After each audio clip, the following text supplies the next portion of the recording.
दृष्टि आईएएस के audio article programme में एक बार फिर से आपका स्वागत है। मेरा नाम है सपना कुशवाहा। आज का हमारा आर्टिकल मध्यकालीन इतिहास के महत्वपूर्ण भाग अहोम साम्राज्य से संबंधित है। यूपीएससी की प्रारंभिक और मुख्य दोनों परीक्षाओं में इस भाग से प्रश्न पूछे जाते रहे हैं। ये आर्टिकल आपके उत्तर लेखन की गुणवत्ता बढ़ाने में सहायता करेगा। ये ऑडियो आर्टिकल सामान्य अध्ययन प्रश्न पत्र 1 के मध्यकालीन इतिहास खंड से जुड़ा है। तो आइए आर्टिकल की शुरुआत करते हैं। प्राकृतिक सौंदर्य और सांस्कृतिक समृद्धि से परिपूर्ण असम भारत का एक ऐसा राज्य है जो प्राचीन काल से ही विविध सभ्यताओं और संस्कृतियों का संगम रहा है।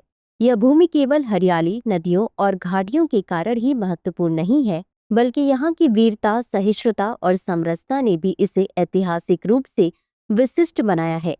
ब्रह्मपुत्र और बराक नदियों के किनारे बसे इस क्षेत्र में प्रारंभ से ही किरात, बोडो, कछारी, मिकिर, डिमासा जैसी जनजातियां निवास करती रही हैं।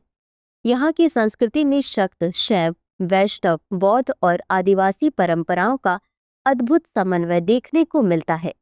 लेकिन इस क्षेत्र का इतिहास एक नए मोड़ पर तब पहुंचा जब 13वीं शताब्दी में ताई अहोम वंश के शान राजकुमार सुकफा ने अपनी प्रजा के साथ इस भूमि पर कदम रखा। उनका आगमन महज एक विस्थापन नहीं बल्कि एक ऐतिहासिक घटना थी जिसने अहम की राजनीति, संस्कृति और समाज को गहराई से प्रभावित किया। आइए सबसे पहले समझते हैं कि अहोमों का असम आगमन, साम्राज्य की स्थापना और इसका प्रारंभिक युग क्या था।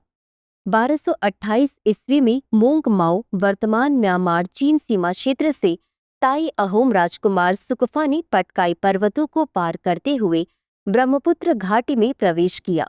उनकी यात्रा में सैन्य संगठन, कृषि तकनीक, स्थानीय संस्कृति के प्रति सम्मान और राजनयिक चातुर्यता प्रमुख विशेषता थीं। वे पहले केवल जनजातीय प्रमुखों से मैत्रीपूर्ण संबंध स्थापित करते गए और धीरे धीरे अपनी प्रशासनिक पकड़ मजबूत करते हुए क्षेत्रीय सत्ता के केंद्र में परिवर्तित हो गए। उनकी प्रथम राजधानी चराई देव में स्थापित हुई, जहां से उन्होंने असम की जनजातीय विविधताओं को समेटकर एक साझा पहचान की नींव रखी। आइए अब समझते हैं कि अहोम साम्राज्य का प्रशासन और सामाजिक ढांचा क्या था। अहोम शासन की रीढ़ थी पाइक प्रणाली, जो एक प्रकार की नागरिक सैनिक सेवा थी। हर पुरुष को राज्य सेवा के लिए पंजीकृत किया जाता था, उन्हें भूमि दी जाती थी और वे सैन्य, कृषि निर्माण और आपातकालीन सेवाओं में योगदान देते थे। यह प्रणाली प्रशासनिक विकेंद्रीकरण और जवाबदेही को बढ़ावा देती थी। सामाजिक रूप से समाज को खेल प्रणाली के तहत व्यवस्थित किया गया था, जहां प्रत्येक खेल एक व्यवसाय आधारित इकाई होती थी।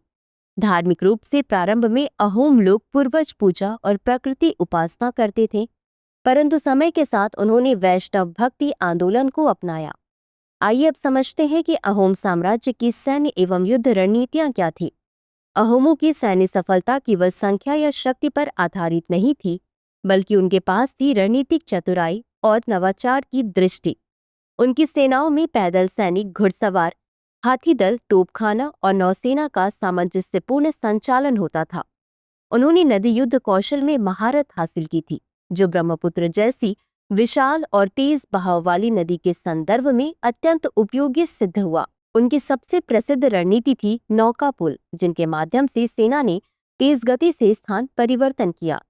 सराय घाट की युद्ध 1671 अहोम सैन्य कौशल की चरम अभिव्यक्ति था। इस युद्ध में लाचित बोरफुकन की वीरता, देशभक्ति और नेतृत्व कौशल के बल पर अहोमों ने मुगलों को निर्णायक रूप से परास्त किया।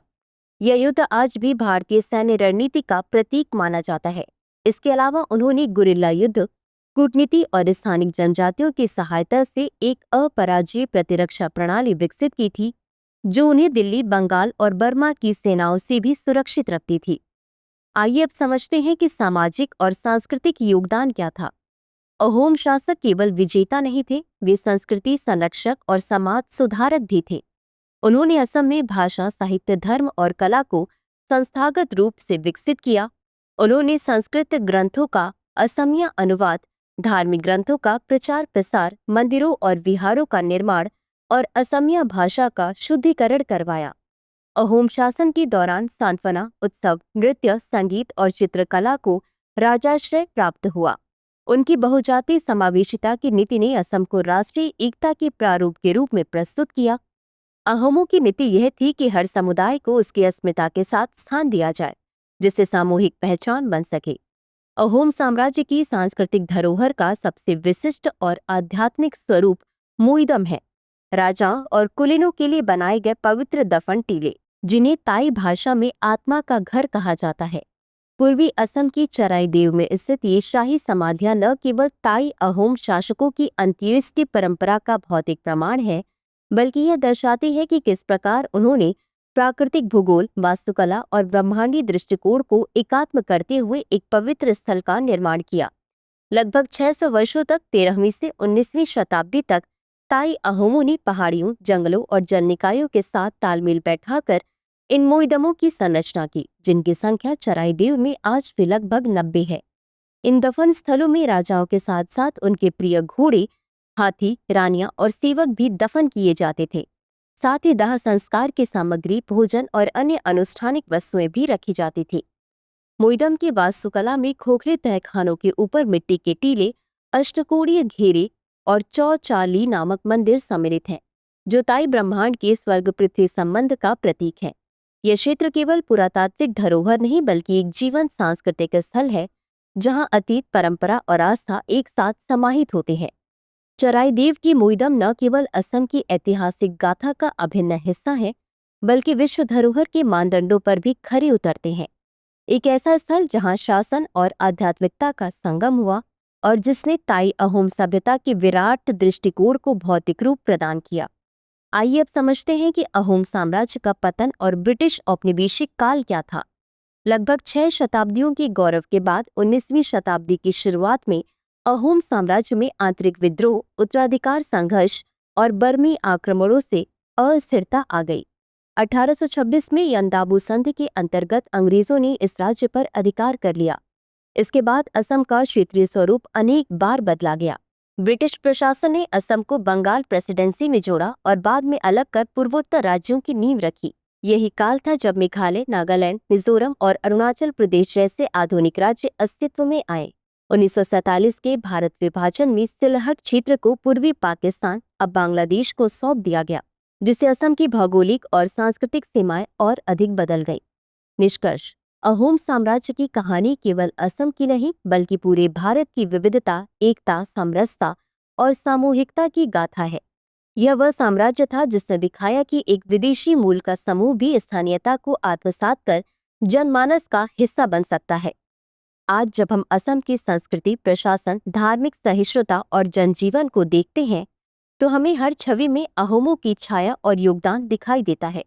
यह विरासत हमें सिखाती है कि राज्य की शक्ति केवल तलवार में नहीं, बल्कि उसकी जनता से जुड़ाव, संस्कृति के संरक्षण और समावेशिता में होती है। अहोम साम्राज्य एक ऐसी विरासत है जिसे केवल इतिहास की पुस्तकों में नहीं, बल्कि राष्ट्र के चरित्र में जिंदा रखा जाना चाहिए। तो व्यूअर्स, चर्चा को विराम देते हुए नोट कर लेते हैं आज का सवाल। अहोम साम्राज्य असम की सांस्कृतिक समरसता और राजनीतिक स्थायित्व का प्रतीक था। इस कथन के संदर्भ में ताई अहोम शासकों की प्रशासनिक और सामाजिक नीतियों की विवेचना कीजिए। तो आज के लिए बस इतना ही। मिलते हैं अगले एपिसोड में किसी नए टॉपिक के साथ। तब तक के लिए धन्यवाद। डियर व्यूअर्स, अपने एग्जाम की तैयारी को और बेहतर करने के लिए हमारे चैनल को लाइक, शेयर और सब्सक्राइब करना न भूलें।